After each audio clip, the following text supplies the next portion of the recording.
وَيُطْعِمُونَ الطَّعَامَ عَلَى حُبِّهِ مِسْكِينًا وَيَتِيمًا وَأَسِيرًا۔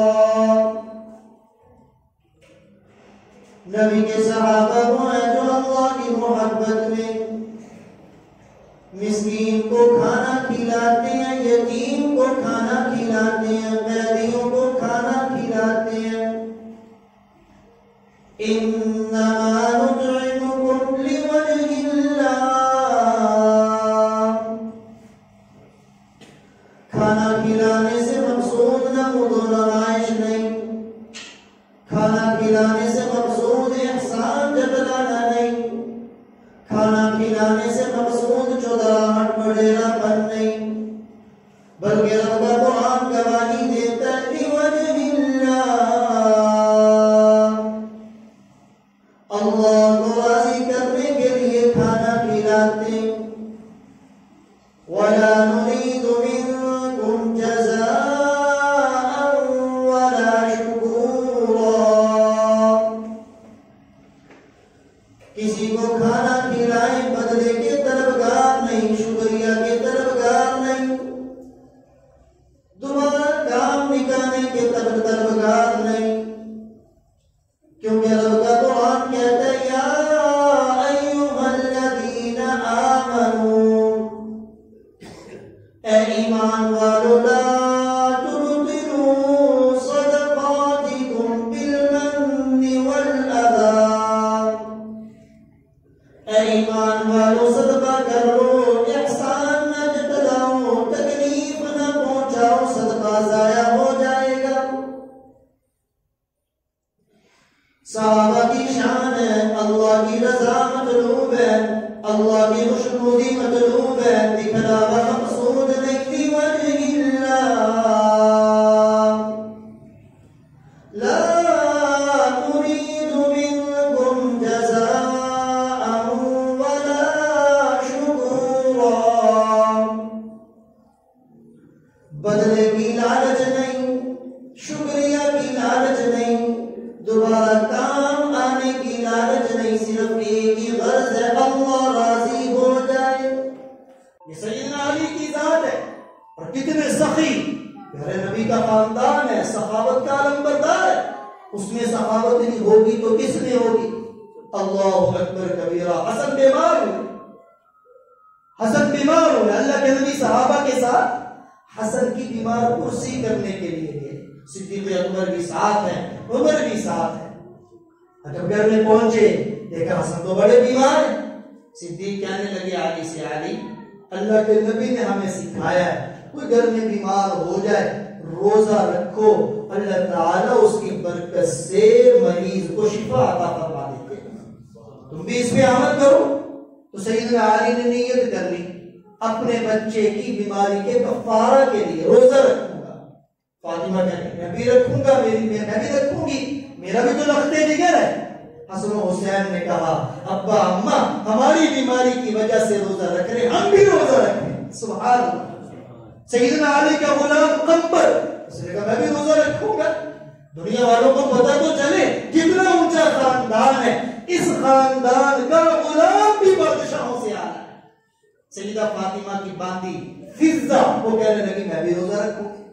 اب سحری میں اٹھے، مسلمانوں آج تو خدا کی قسم قسم کے کھانے کھا کے شکر نہیں، خدا کی قسم وہ دور تھا نبی کی شہزادی ہے، جنتی عورتوں کی سردار ہے، گھر میں پلنے والے بچے جنتی جوانوں کے سردار ہیں، علی وہ ہے جس کو پیارے نبی اپنا بھائی قرار دیں، لیکن سحری میں سوائے پانی کے کچھ کھا ہی نہیں۔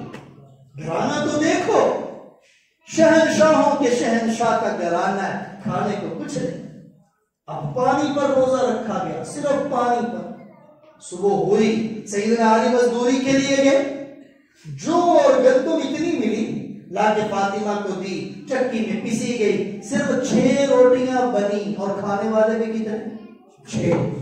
سیدنا علی فاطمہ 2 بچے، ایک باندی اور ایک غلام، ایک ایک روٹی ایک ایک کے حصے میں آئی، دسترخوان لگا ہوا ہے، افطاری کا وقت ہے، دعا میں مصروف ہے، اور افطاری کے وقت کی دعا اللہ تعالیٰ یوں قبول فرماتے جیسے خانہ کعبہ پہ پہلی نظر پہ بندہ دعا کرتا ہے قبول ہوتی، افطاری میں جو بندہ دعا کرتا ہے ایسے ہی قبول ہوتی۔ دسترخوان پہ بیٹھے ہوئے قریب وقت افطاری ہو جائے، دروازے پہ دستک ہوتی ہے، تفسیر روح المعانی ہے، اس کے اندر علامہ آلوسی یہ واقعہ لے کے آئے، دروازے پہ دستک ہوئی، ایک کہنے والا کہنے لگا اطعمونی اطعمکم اللہ من موائد الجنہ، میں مدینے کا مسکین ہوں، مجھے کھانا کھلاؤ، اللہ تمہیں جنت کے دسترخوان سے کھانا کھلائے گا۔ علی نے سنا، دل میں نرمی آئی، اپنے غلام سے کہا روٹی لے جاؤ، مسکین کو دے دو، میری کوئی بات نہیں۔ فاطمہ کہنے لگی علی ایسے نہیں، میں بھی تو نبیوں کے نبی کی رخت جگر ہوں، میری روٹی بھی دے دو۔ حسن و حسین کہنے لگے ہم بھی تمہارے خون ہیں، ہماری روٹیاں بھی لے جاؤ۔ غلام باندی کہنے لگے ہم بھی تو بڑوں کے غلام اور باندی ہیں، ہماری روٹی بھی لے جاؤ۔ روزہ رکھا پانی پہ، 6 کی 6 روٹیاں اس مانگنے والے کو دے دی اور پانی پہ افطار کیا۔ اگلا دن آیا، 3 روزوں کی منت ہے، اگلے دن روزہ رکھا پانی پہ سحری کی، سارا دن علی نے مزدوری کی، شام کے وقت وہی منظر ہے، اسی طرح بیٹھے ہیں۔ ایک آدمی نے اعلان کیا، دستک دے کے کہنے لگا انا یتیم من یتام المدینہ اطعمونی اطعمکم اللہ من موائد الجنہ، کہنے لگا مدینے کا یتیم ہوں، مجھے کھانا کھلاؤ، اللہ جنت کے دسترخوان سے کھانا کھلائے گا۔ سب نے روٹی دے دی، پانی پہ افطار ہوا۔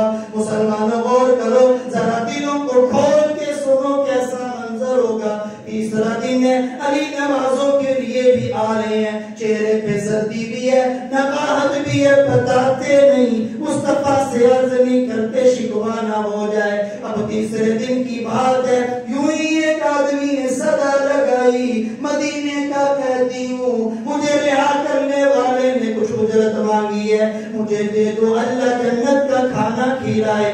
سب نے روٹیاں دے دی، 3 دن کا فاقہ ہے، 3 دن کی بھوک کو برداشت کیا۔ زبان پہ شکوہ نہیں، زبان پہ اعلان نہیں، ہم 1 روپیہ خرچ کرتے 20 کو بتاتے، 50 روپے خرچ کرتے 20 کو بتاتے، 3 دن کی قربانی کسی کو بتایا نہیں۔ پروردگار عالم نے شان میں قرآن نازل کر دیا۔ میں اور آپ بھی تو ہے نا، 10 روپے مسجد میں دے دیں، اعلان نہ ہو، مولوی صاحب اعلان کیتا ہی کوئی نہیں، وہ فلاں مسجد والا تو 5 منٹ اعلان کرتا ہے، سارے مرحوموں کو جنت میں پہنچا دیتا ہے، بندے جو زندہ انہیں بھی پہنچا دیتا ہے۔ آپ نے تو بس یہی کہا ماشاءاللہ جزاک اللہ، آئندہ سے نہیں کرتا آپ کو۔ نہیں، خدا کی قسم، نبی کے صحابہ، نبی کا خاندان کتنا عظیم ہے، خود نہیں کہا نبی سے یہ حال ہے، بچوں کا یہ حال ہے، بیوی کا یہ حال ہے، غلام اور بندی کا یہ حال ہے۔ رب نے قرآن اتار دیا، وَيُطْعِمُونَ الطَّعَامَ، پر سورہ دہر کی آیت نمبر 8، وَيُطْعِمُونَ الطَّعَامَ عَلَىٰ حُبِّهِ، وہ اللہ کی محبت میں کھلاتے ہیں، مسکین کو، یتیم کو، اسیرہ، قیدی کو، انما نطعمکم لوجہ اللہ، زبان سے بھی کہتے ہیں، ہم کسی اور بدلے میں نہیں کھلا رہے، کس کے لیے کھلا رہے؟ اللہ اکبر، اللہ ہمیں اہل بیت کی